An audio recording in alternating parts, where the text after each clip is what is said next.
This is the Simpit. I'm your host, Sean Cole, and welcome to today's pit stop. I have Max barking in the background. There's some alarm going off and driving my dog nuts. Interesting for a live stream. I'm going to have to get up and strangle him or something. I don't know. What's he doing? Max, let it go, buddy. Anyway, we're going to have to just push right through that distraction because I don't know what I can do about it. He's just going to go nuts. Anyway, welcome to the show. Today is Tuesday, December 12th, and there is a bit to talk about in sim racing news. And of course, you guys being the real star of today's show, if there's anything you want to talk about, any news you have, be sure to bring it to my attention. Some of the stories today come from me, things I found. Some come from some of our viewers. Pierre, Derek, Michael, and our regulars have all sent me emails covering stories, giving me things to cover on today's news. So we do have a lot to talk about. Max, hey, knock it off, please. Thank you. That's a good boy. Sorry about that, everyone. Got to deal with real life, too. So, let's talk about the news. What's going on in sim racing today?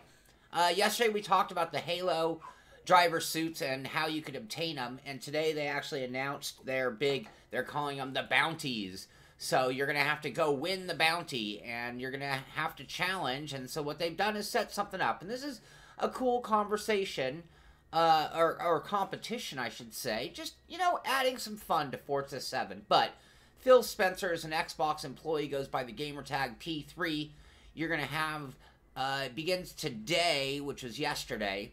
And you're going to go out in a Porsche 911 RSR at Hockenheim. And I guess all you have to do is beat his time, and you will go ahead and win yourself that Halo driver gear for your version, your driver tar, in Forza 7. So that's what's going on with that. Just figured I'd let you know about that. Next up, Assetto Corsa. They are teasing the next car in the coming on. Hey, stop it, please. Thank you. Crazy. He won't let it go. Just one beat by a reverse beep. Anyway, the next car pack coming to Assetto Corsa, free. Bonus Pack 3, they're calling it. Comes out on December 20th. We've seen the Alfa Romeo. They're doing another teaser. Here is the Lamborghini. Huayra? Oh, Hyra. I'm going to get hammered on that one. I'm sorry, you guys. Please, let me know. Huayra. But that is a cool car. Gotta love that car for sure. And everybody will be able to play it in Assetto Corsa. Kid, I almost said that. So very funny. Drive retard. Anyway, next up, Project Cars 2. What was my point here? Oh, Project Cars 2, you know, they have a... I'm assuming this is either one of my competitors or it's a insider at Project Cars, Yorkie065. But he's done a bunch of episodes on YouTube. And no, it's not a Pagani. Huayra, thank you, Huayra, Tom. But we talked about the new licensing and things that are coming into Project Cars 2. So if you want to learn about how it works, how you score points, how you move up their ladder system, there's a write-up. So I found this by going to the Project Cars Twitter feed. Then you can go to their little bit.ly link, and that'll take you to the full write-up at Project Cars the game. You can probably get there as well, but it's one of their insider guides, episode 8, competitive racing license. And it will just teach you and tell you everything you need to know. And somebody sent me an email response, can't remember the name, I'm very, very sorry, in regards to what makes a real sim. And one of the things that they thought was very important in being a real simulation is having some kind of ranking. You think about real life racing, and even at the lowest levels, kid karts, they still keep score and have rankings and license. Well, not licensing. Oh, I'm sorry. Was that a Pagani? I wasn't even looking. I'm just talking away. That was the Pagani. Thank you. Oh my God. I cannot believe I called it a Lamborghini. How... That is downright disrespectful to some people. And anybody, and just to prove that I'm not a total moron, I was just talking away. Anybody who knows the Pagani would instantly identify a few things. Number one, I've seen this car in person with a little blue line trim. The other is they have very distinct interiors, not to be confused with a Lamborghini at all. So thank you very much for the correction. I realize you guys are yelling at me, and I had no clue. Sorry about that. So I misspoke there. I was so confused on how to say, or so concerned about how to say Wyra, that I was not concerned about the manufacturer there. So sorry about that, guys. Very, very funny. Anyway, licensing is one of the things that makes a sim a sim. So you can check that out at Project Cars 2. Just another thing trying to get that game, that sim, to that next level as well. R Factor 2 extended the date of that painting competition. So, you have the new GT3 pack cars that came out last month. No, that's not getting old. I'm just preoccupied in the brain. But I am getting old, too. That's scary. But you could paint up a car. They're going to do some voting. The Ferrari 911. Oh, I'm never going to live this one down. The crime. Anyway, they're extending that out to the 18th of December. So, Stan, if you're here, any of you other painters, if you want to win some awesome gear, I mean, a 2.5 wheelbase from Fanatec with their universal hub with that, looks like the Forza wheel, I believe. But how about that? That would be quite the prize. And, you know, usually when I see these competitions, just in the defense of everybody with lower painting skills, it's funny, the winner is not always the most overblown, overdone paint job. Often it's the one that is representing their product the best. So if you keep that in mind, you don't have to be a great painter. You just have to know how to paint to lay down a paint scheme that just might win that competition. So go do it. Go enter this. That's the easiest way to enter. That is basically free. Because if all you did was put an R Factor 2 logo on the hood and sent it back to them, at least you would have entered. So, on the rev limiter, hitting the chip, blowing a head gasket. This is at Codemaster's Twitter feed, and I'm not going to dwell on this topic. Part of their ESport competition was actually having some fun with it as well. If you don't know these people, I didn't know this guy. I think this is him, because that's one of their competitors. That's Gordon Ramsay of Hell's Kitchen, who you rarely see smile. You usually see him screaming. And this guy here is the Game of Thrones dude. I don't watch that show, Liam Cunningham. Anyway, they had these two going at it. And the reason I'm showing this photo, not because I'm that big into the topic of stars, but look at the smiles. I mean, sim racing's fun. Sim racing's awesome. I'm assuming these guys have not done it before, and now they're checking it out and laughing and smiling and having a great time. So, well done, Codemasters, getting Gordon Ramsay to smile. Yes, I need to, Michael, and that's making me think of something that I might start doing fairly soon, which is just kind of picking a random car and track and sim each week just to do, and I'm not acting like I invented this idea, just to bounce around and give each sim a little love on the show. And there are a lot of sims I don't get to, and maybe doing a full production show on them isn't in my best interest as of today, but that I can start doing more of that just to feature things. And that's another area when we talk about like the patron site that I'm not going to go into today, but maybe that could be one of the perks, is that the contributors on the patron level would be able to help me decide what car, track, and game to run. Anyway, great question. That's the end of my news topics. Now I'm going to move into, and I'm just going to tell you straight out that between the man, Pierre, Derek, and Michael, thank you all for sending these in. I'm getting more and more emails from you guys, and what I love about it is these are stories that are a little, sometimes on a different tangent, or things that I totally would have missed. So, thank you guys for that. And I'm going to, you know, these do sometimes go a little in a different direction, so we're over time going to have to decide what we all like talking about. But SimRacing Malta is having a big competition, and I think I mentioned this one time back, but right now they're in the qualifying phase, and there is a small entry fee to qualify, but they're running Assetto Corsa, they're running the Porsche 911 GT3 Cup car, which all of us know very well because we've run that car. And you can get into their 8-race championship, which does have some decent prizes. So, something you might want to check out. Go see how you compare to some of their live timing. They have live timing. So this is simracingmalta.com. If you're looking for an Assetto Corsa competition, if you're great in that car and you love these tracks, you might want to get over there and see if you can't become a ringer and win yourself some stuff. I love the idea of winning. I love the idea of competing for prizes because it always raises the stakes of even a race. Next up, this is a cool story at CNET.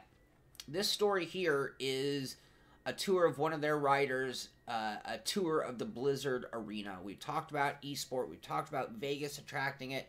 We've talked about the amount of money and the growth in the eSport world and how we as sim racers are going to tag along. Let's face it, we are riding on the coattails of major eSport gaming at this point. But this used to be an NBC Burbank Studios auditorium that is now being taken over by Blizzard and is called the Blizzard Arena. And at this, they're going to host big-time competitions. So not only are we talking about portable things that go and take over various convention centers and things like this, but this is now a purpose-built gaming stadium. I mean, this is built for gaming, hosting everything from shooters to racing and anything. And this is the level we're getting. We talk about 2018 being the year of eSport for sim racing. Again, make no mistake, we are riding the coattails of eSport in general. We've talked about the Project Cars update a little bit. Sorry for itching my ear here. Because that was part of that story with even the licensing system, because that's something that is in that update that is coming. So we've talked about that on and off various times. Thank you, though.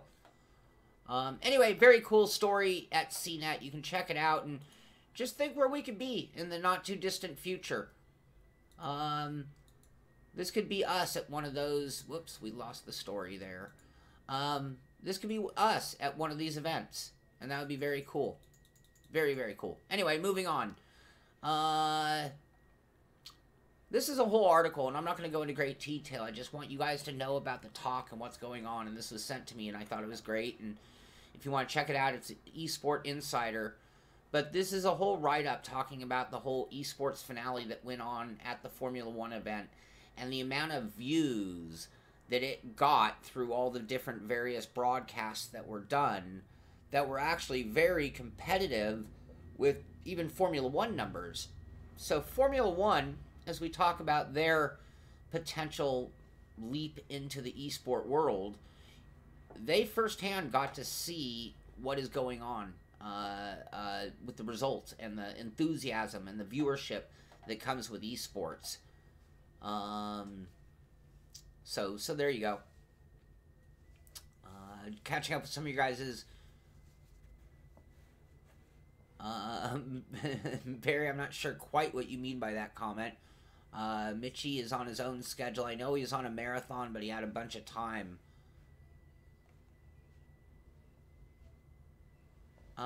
Adrian, I value your opinion, but I'm going to keep doing what I'm doing. But I appreciate you lending your thoughts. I totally do. I appreciate and respect your thoughts. And if I had 1 million arms or 1 million employees, I'd do both.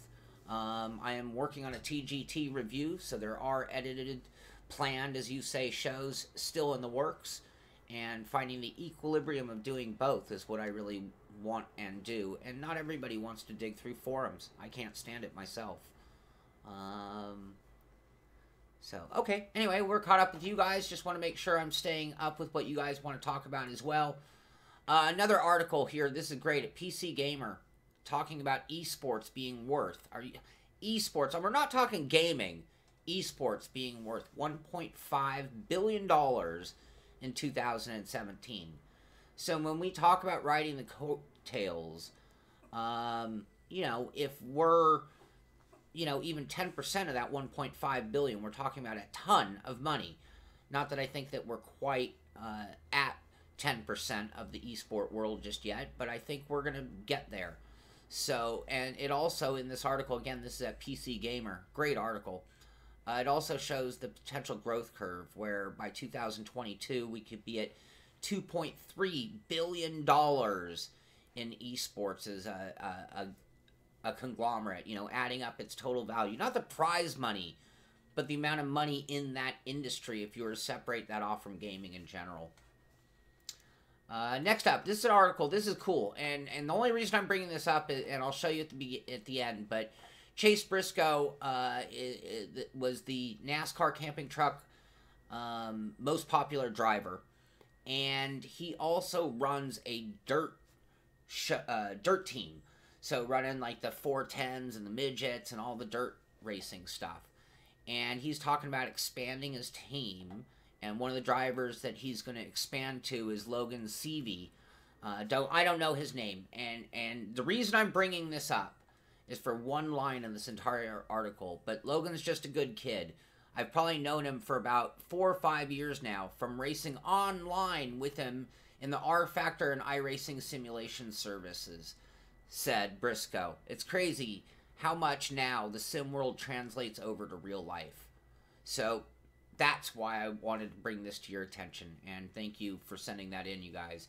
But how cool is that? Chase Briscoe, awesome driver, most popular truck driver this year, and going up the ladder, and he is, you know, making a statement like that, which I just love hearing. I love hearing that his friendship started as an online friend, you know, and you know, there's similar stories with Dale Earnhardt Jr. and like TJ Majors, who's his spotter, who he met online. So these pro guys who do race with us, you know, you become friends with them, and you never know what opportunity or door that may open for you later. Another article, last topic of the day, coming to the end of the show. But oh, right, Billy, that's right. You do some of that kind of racing. I'm sure you probably, have you ever shared the track with him? So, the Majors League. This is a write-up on SimRacing Observer, so I'm giving credit to somebody who does some great journalism in sim racing. And this is talking about the majors. Oh, I should have worn my majors t-shirt, which I wore the other day. I'm actually going to be running in the Pacific Majors. They're also known by Pac Majors League, but they are a very cool, very strong league in iRacing, and they're broadcast events. It's a very big production, and what I really like, and I don't have the website handy. I need to get the website up here. That might be it right here. Here we go. What I love about it is the schedule itself. So instead of it being like running one car and a group of tracks, they really bounce around. These are all like full length. I mean, this is like real life endurance racing, because for any of us to run the real life race length that the pros do, it's very, very demanding. So this is going to be a very demanding series, but the first one is running Daytona 24, so the road racing configuration, followed by Daytona 500, running 500 miles of Daytona in the oval configuration. So if you want to read the article about what makes Pacific Majors so awesome, you can check that out at SimRacing Observer. You can know that I'm going to start showing some of my practice with the team that I'm running with, which we'll talk about more in the future, and running the races and showing you what it's like to be a part of this type of racing at that level. You're going to get to see all that firsthand. But it is a great series. I'm really looking forward to running with these guys, and you can check that all out for yourself as well. So that is really going to do it for today. That is all the sim racing news I have. I'm just going to throw out the reminder, please like this video. When you like the video, it gets better promoted. It gets seen by more people. Share it on Facebook. Do your best to help us grow the channel. Make sure you're a Facebook fan. Make sure you're subscribed to the channel, and that'll do your contribution to making sure that we continue to grow and get more content. We talk about me getting back to the programmed content. I want to do both, and with growth, we're going to be able to provide all of that to you. I always want to give you guys the best version of the Simpit possible, and it comes from your guys' ideas, your contributions, and your efforts to make sure that people know about our channel. That's going to do it for today. We'll be back tomorrow with another daily show, followed by we'll be getting back to running our Battle of the Beamers practice Wednesday night at 6 o'clock, followed by the races on Thursday and Friday. So lots more coming. In addition to that, the TDT wheel review that's coming, and a few other pieces of hardware that I do have, and all those hardware reviews will probably more likely be scheduled or programmed or edited shows. So that's going to do it for today. Thank you for being here. Thank you for being part of the pit crew. This is the Simpit. I'm Sean Cole, and I'll see you on the track.